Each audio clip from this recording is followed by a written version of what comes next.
Porque algunos comportamientos ajenos nos irritan más de lo que deberían. No se trata solo de diferencias de personalidad, ni de simples incompatibilidades.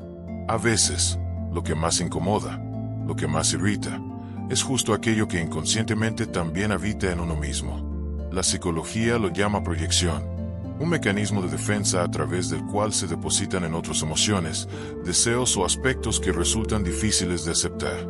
Como si la mente, en un intento de proteger la identidad, expulsara hacia afuera lo que internamente no se atreve a mirar. Pero no es un proceso consciente. Por eso duele tanto, porque hay una parte del inconsciente que está siendo revelada, aunque no se entienda de inmediato.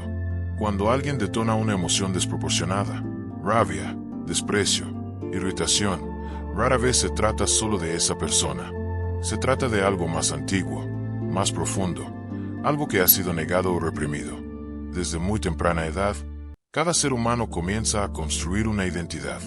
Aprende qué está bien y qué está mal, qué debe mostrar y qué debe esconder. Esa construcción se forma en base a lo que el entorno aprueba o rechaza. Así, poco a poco, se van expulsando partes hacia la sombra, emociones, impulsos, deseos o características que no encajan con la imagen que se ha adoptado de sí mismo. Por ejemplo, si de niño alguien fue muy sensible, pero su entorno valoraba la dureza emocional, quizás aprendió a reprimir esa sensibilidad. La escondió y en su lugar desarrolló una coraza. Con el tiempo, al ver a alguien emocionalmente abierto o vulnerable, sentirá molestia, pero no porque esa persona haga algo malo, sino porque inconscientemente le recuerda a esa parte de sí mismo que no fue aceptada y que todavía no ha sido integrada. Eso es la proyección. Se proyecta lo que no se quiere aceptar, pero que aún vive dentro. No solo se proyectan defectos, también se proyectan cualidades. Admiraciones desbordadas, idealizaciones, también son una forma de proyección, porque muchas veces, lo que se admira en otro es algo que no se ha permitido desarrollar por miedo, vergüenza o autolimitación. La mente, en su intento de mantener la coherencia del yo, divide. Yo soy esto, pero no aquello. Lo que no encaja, se niega, pero no desaparece. Simplemente se esconde, y luego se refleja afuera, en el espejo de los demás. Un estudio de la Universidad de Yale mostró que las personas con niveles más altos de proyección inconsciente eran también las más críticas hacia los demás. Pero lo interesante no es solo eso, sino que al ser confrontadas con esos mismos rasgos en sí mismas, reaccionaban con incomodidad o negación. El inconsciente protege, pero a veces también encarcela. La proyección puede darse en formas muy sutiles, como el rechazo a un rasgo de personalidad que uno mismo reprime, o la irritación frente a actitudes que, en el fondo, también se desean. Es ese enfado inexplicable que surge al ver a alguien ser muy libre, muy seguro, muy intenso, cuando en realidad hay una parte interna que anhela expresarse de la misma forma, pero no se permite. A veces, se proyecta para no asumir la responsabilidad emocional. Es más fácil decir, él me hace sentir inseguro, que mirar hacia adentro y preguntarse, ¿qué parte de mí se siente insuficiente frente a esto? Se culpa al otro, para no confrontar una herida interna.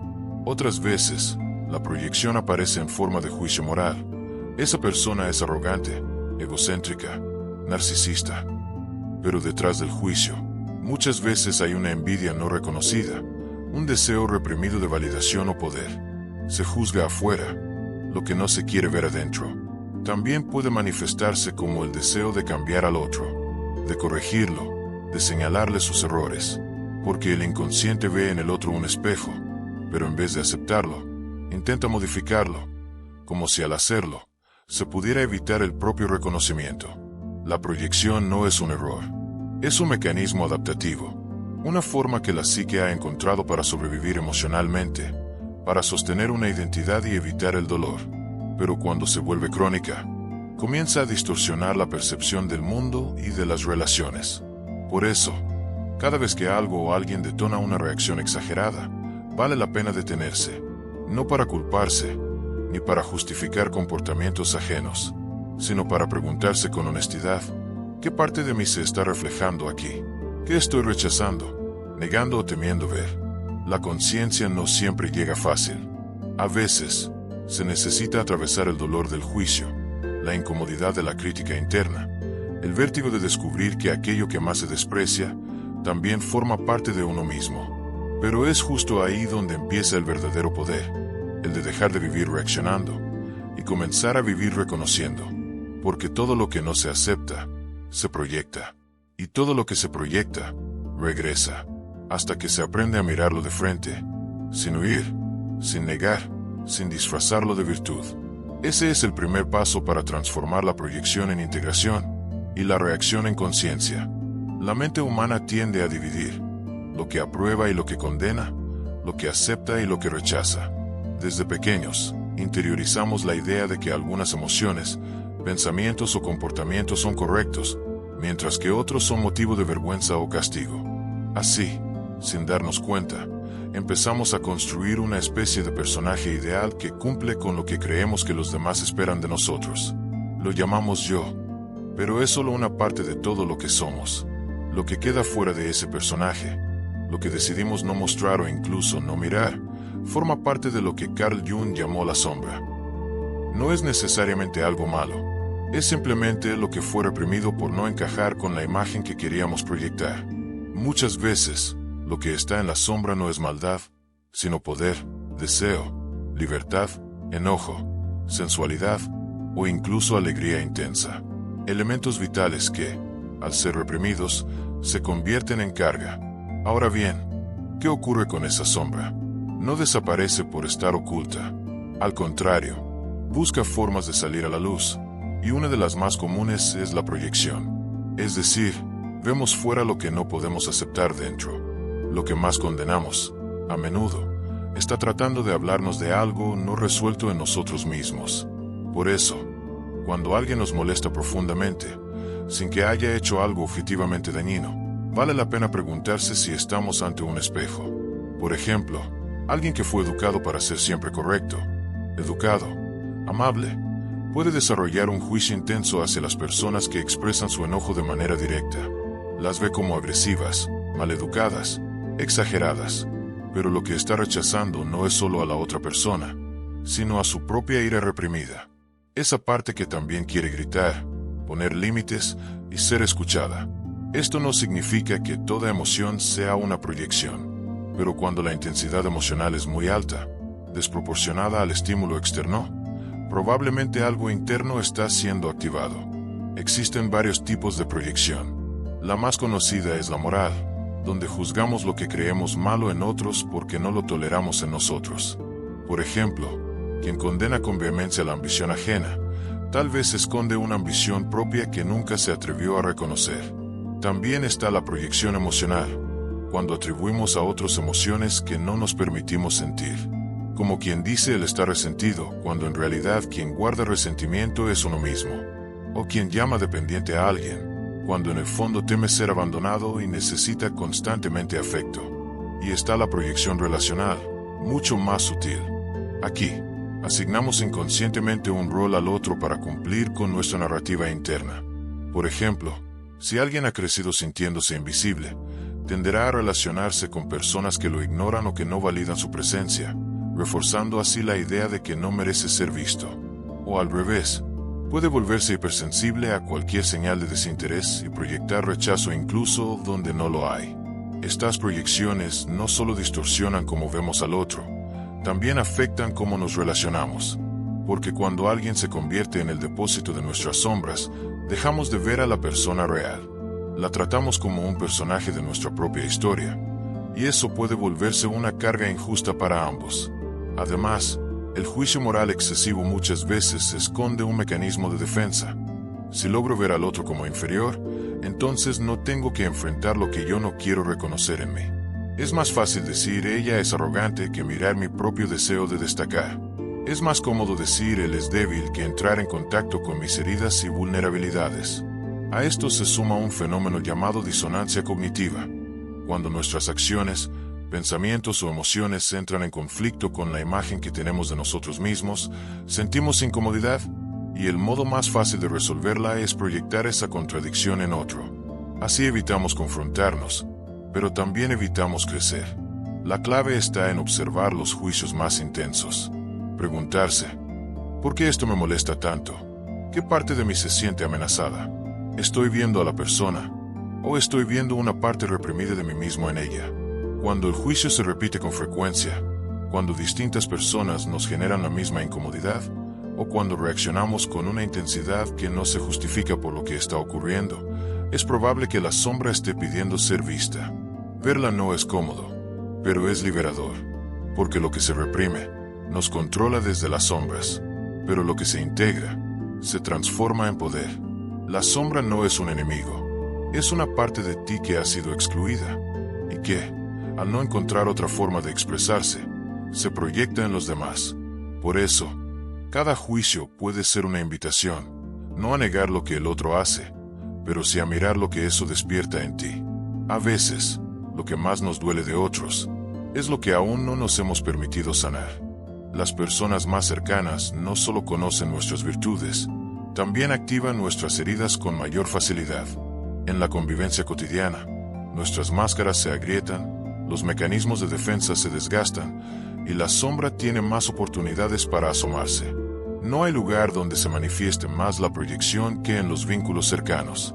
Lo que el extraño provoca puede pasar desapercibido, pero lo que un ser querido despierta en nosotros genera resonancias mucho más profundas.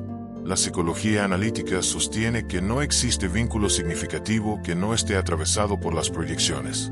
No es un defecto de la relación, sino parte inevitable del contacto humano. Pero lo que hace la diferencia es el nivel de conciencia con el que se transita esa experiencia. Cuando alguien cercano nos irrita, nos incomoda o nos frustra, solemos pensar que es problema del otro. Pero si reaccionamos con intensidad, hay algo más. Hay algo interno que se pone en juego. La sombra se activa, no porque el otro sea malo, sino porque su forma de ser toca fibras internas nuestras que aún no están resueltas o integradas. Imagina que una amiga empieza a actuar de forma arrogante y eso te molesta profundamente. Lo tomas como un rasgo inaceptable, te distancia, te duele, y aunque podrías simplemente marcar el límite o alejarte, hay una opción más valiosa: preguntarte por qué eso te afecta tanto. Tal vez no sea solo su actitud lo que molesta, sino lo que despierta en ti. ¿Te recuerda una parte tuya que has reprimido? ¿Una etapa en la que también fuiste arrogante y te avergonzaste? O tal vez lo que te molesta es que tú mismo no te permites ser visible, y envidias su capacidad de ocupar espacio con seguridad. Los vínculos reflejan, y cuanto más íntimos, más nítido el reflejo. Por eso, en las relaciones cercanas se activan los complejos más profundos.